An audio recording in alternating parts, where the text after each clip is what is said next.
In this video, I will show how to select and copy rectangular block in MS Word. So press and hold Alt and copy it.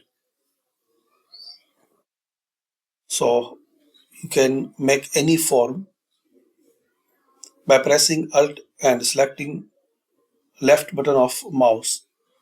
So both press and draw any form. Now here we can change background color.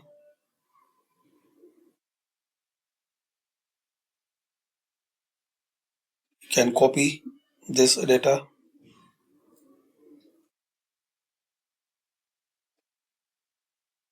and you can paste anywhere.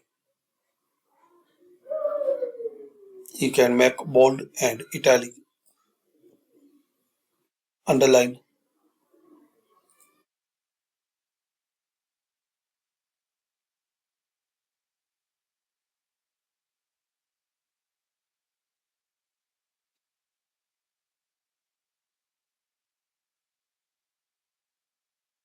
Press and hold Alt and draw.